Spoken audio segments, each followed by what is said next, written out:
Hi guys, welcome back. Today I'm going to show you how to make your own dollhouse trim.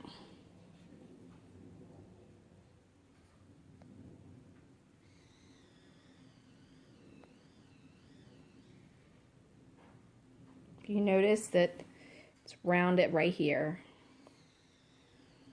It's kind of thin there, thick on the top. Has that little edge like regular trim would. Okay, and what I'm doing is I'm using a bit from a Dremel tool with a little table. These bits come in various sizes. Okay. So this one's a large, and then there's two sizes here, and there's one in between the large and this one, which is the one that I'm using here. Okay, you can use whatever size you want, but basically you want the rounded ones.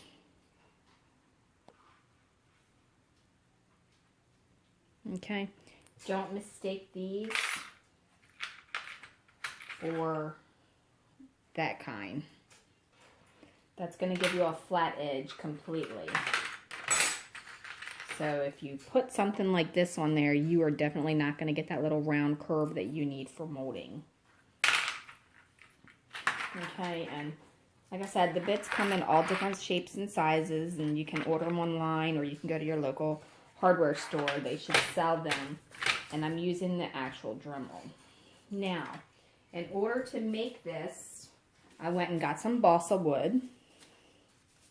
Now, this balsa wood's a little bit thicker in width, but narrower. So I went with the short, stubby kind. Didn't really have a size on it when I got it. But you can find this stuff at your AC Moore or like Michael's, that kind of thing. So basically what I'm going to do, and I'm going to tell you this now because when I turn this on, it's going to be really loud and you're not going to be able to hear me. See how that stops right there? It doesn't go any further. I want to have the drill bit, or the Dremel bit, up just a little bit. Okay? That way, it's not completely above that, because otherwise it'll just take the top half off if it's above it. You just want to have it a little bit below it so that you can still get that curve and have that thinner part at the bottom. So when you start, it's really kind of difficult, so you have to be very careful. The beginning sometimes doesn't turn out until after you get past it a little bit. You have to go back a couple times.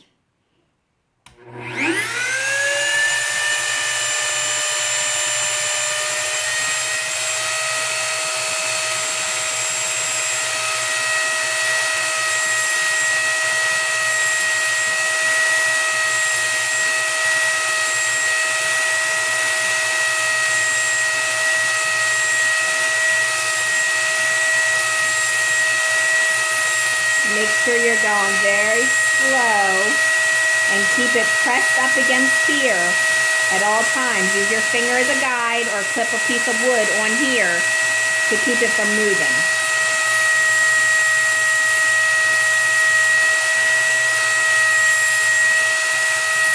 Now when you're using your finger as a guide, keep it away from the blade because it will pull it sometimes and you'll get your fingers.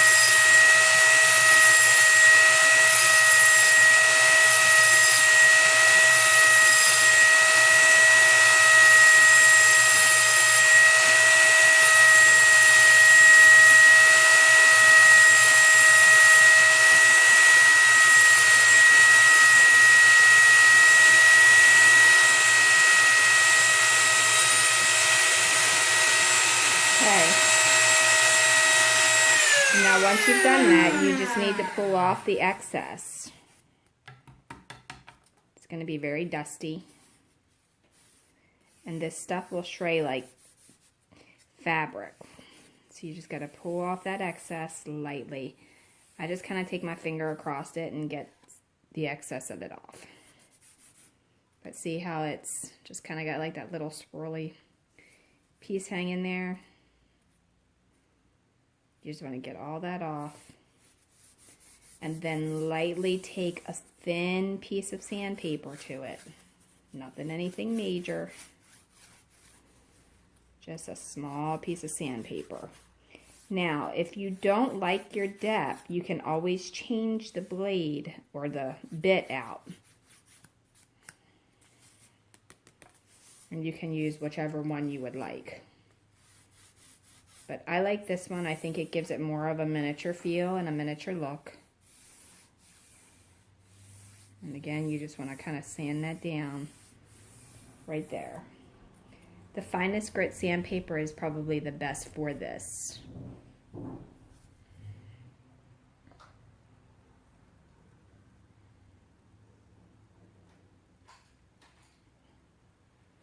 You see how it's got that nice little round edge? That's what you want. Okay, now I wanted to show you this on a thin piece of wood. Do you see how this is very, very thin? Now, do you see how that almost wants to break off right there? That's what you don't want to do on the wood that we just did. So make sure when you're setting your bit that you don't have it so thin that where that just wants to snap right off and be brittle. Now, I did that on a thinner piece. Okay, now on the other note, excuse me, you can do this and bring it up a little bit. If you're using the harder wood, I wouldn't recommend using balsa wood for this.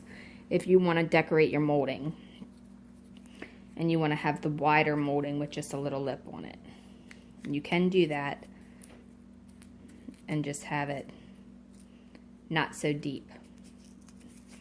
But like I said, I would use the hardwood, not the balsa wood, when you're using the thin stuff.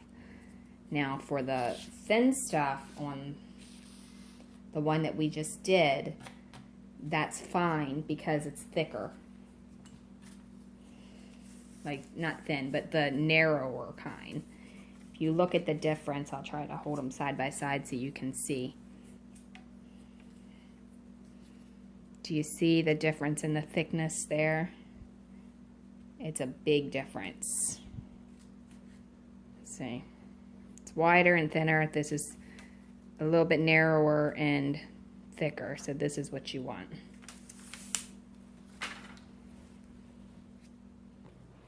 Alright, now that I've got them all done, I'm going to take them over to my dad's where the dollhouse is, and I will install them. After I paint them, of course. Alright, we'll be back. Okay guys, so I showed you how to make your molding for the ceiling. If you notice, it's kind of beveled. And now to cut your corners, this isn't completely dry yet, but you want to cut your corners at a 45.